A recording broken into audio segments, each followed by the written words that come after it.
Halo semuanya, perkenalkan nama saya Andre Ginting. Saya dari UPN Veteran Jakarta, Fakultas Ilmu Sosial dan Ilmu Politik, jurusan Ilmu Komunikasi. Pada saat ini saya akan membawakan sebuah materi yang berjudul Hubungan yang Langgeng. Hubungan yang langgeng merupakan dambaan setiap orang dalam kehidupan bersosialnya. Banyak sekali manfaat yang didapat dari hubungan yang langgeng.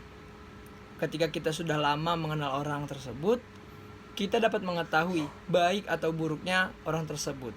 Dan ketika kita sudah mengetahui baik atau buruknya orang tersebut, kita dapat menempatkan orang tersebut menjadi teman di bagian apa. Apakah menjadi teman bisnis kita? Apakah menjadi teman curhat kita? Apakah menjadi teman hidup kita atau pasangan kita?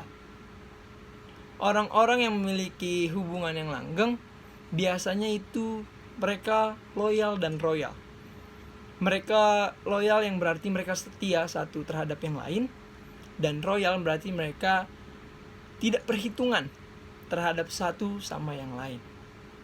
Dan ketika yang satu membutuhkan, yang lain menyediakan. Dan begitu pun sebaliknya. Lalu apa yang harus kita lakukan agar kita mendapatkan hubungan yang langgeng, hubungan yang awet? Yang pertama, turunkan ego masing-masing. Seringkali hubungan rusak, hubungan hancur dikarenakan ego masing-masing yang terlalu tinggi. Ketika ego kita tinggi, seringkali kita tidak dapat menerima pendapat orang lain. Kita tidak dapat menerima masukan orang lain terhadap diri kita, dan membuat orang tersebut menjadi tidak nyaman dan merasa tidak dihargai pendapatnya. Lalu yang kedua, seringkali membahas masalah-masalah yang lalu. Ini sering terjadi di hubungan berpasangan.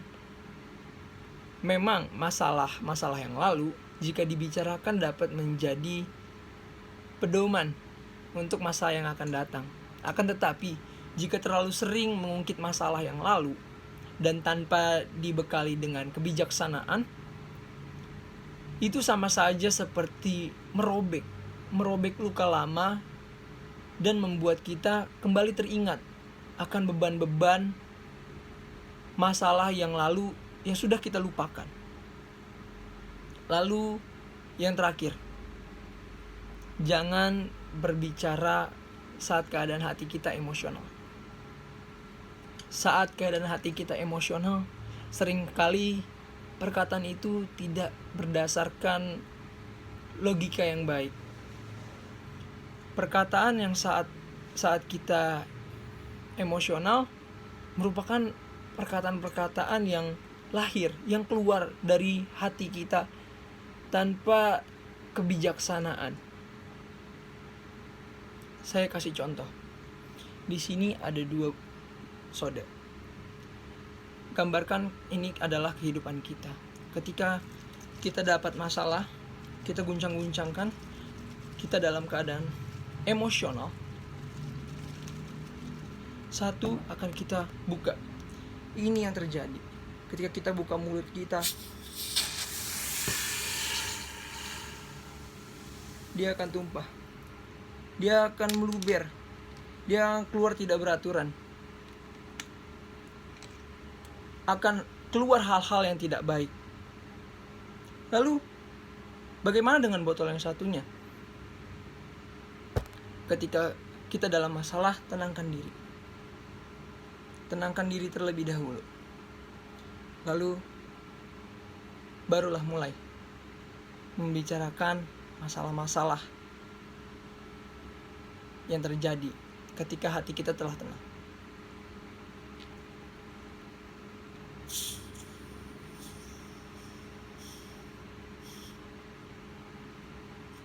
Tidak terjadi apa-apa, tidak tumpah, tidak kemana-mana.